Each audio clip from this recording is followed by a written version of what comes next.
How you going, you legends? I'm Gavin Porter, and this is G Codex, a gaming podcast from a gamer on the autism spectrum. Today's episode, I'm going to talk about Fallout 4. Let's get started.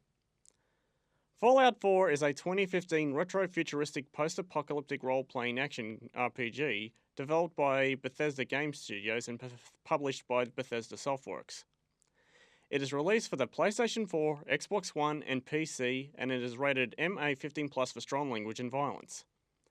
The player takes on the role of the sole survivor, whom is either the husband or wife in a typical nuclear family, depending on player choice, whom have fled to the Vault 111, an underground bomb shelter, before a nuclear missile hits the coast of Boston, Massachusetts, only to wake up 210 years later from cryo storage, only to find their son Sean kidnapped and their spouse murdered.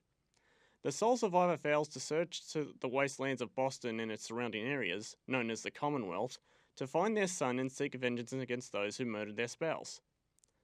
Fallout 4 also has two storied DLCs set outside of the Commonwealth. Far Harbor, where the sole survivor takes a boat to Mount Desert Island, Maine, in order to search for a missing woman who fled there for reasons unknown at the request of her worried parents, and Nuka World, where the sole survivor travels to a Disneyland-like theme park, Nuka World, based on the in-world fictitious soda Nuka-Cola, based on Coca-Cola, after listening to a radio broadcast from the park. This is the first ever Fallout game to feature a voice protagonist, compared to the previous games where the protagonists communicate with NPCs via text-only dialogue choices. I really enjoyed playing this game. I really like the feature where the player character is voiced, and I like that Bethesda not only have the male and female versions of the player character both appear in the game, but also gave them different backstories as well. However, I do believe that having the female player character being a law school graduate in her backstory is a strange choice, considering that Fallout 4 is a post-apocalyptic action RPG. Although, according to the Fallout wiki, the game does imply that she most likely had a military background of some sort, but I personally haven't seen anything concrete in the game that confirms this. I've also got a short video clip of some of my gameplay of Fallout 4. This clip showcases the Brotherhood of Steel entering the Boston Commonwealth on their airship, the Pridwin, flying towards the Boston airport. This takes place when the player reaches the conclusion of Act 1 in Fallout 4's main storyline, where the sole survivor discovers that an organization born from the Commonwealth Institute of Technology, CIT, the Institute, are the ones that have his or her son, Sean.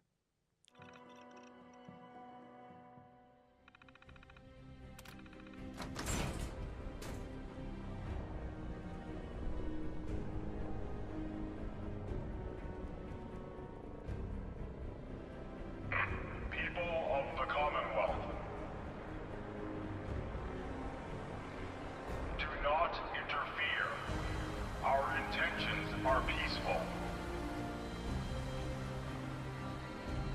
We are the Brotherhood of Steel.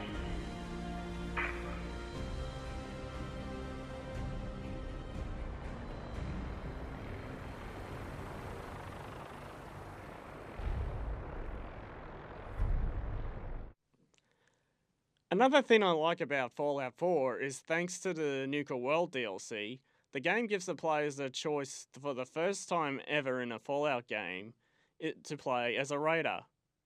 Raiders are countless disorganized groups of bandits, thieves, murderers, junkies, and sociopaths known for killing any non-raiders in their path.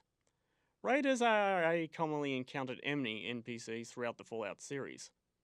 One of the great things about the Fallout series being an RPG is that it gives players the choice to play as their player characters as a villain instead of a hero if they wanted to, or somewhere in between. However, one of the major downsides of Fallout 4 is the lack of a good/evil karma system that has existed in Fallout 3 and Fallout New Vegas, and that Fallout 4 pretty much railroads you into playing a hero. I've read somewhere that this particular feature in the Nuka World DLC is Bethesda's way of apologizing to the Fallout players whom have liked playing as a villain in the Fallout games. Well, that's all the time I've got for today. I'm Gavin Porter, and this is the G Codex, logging out.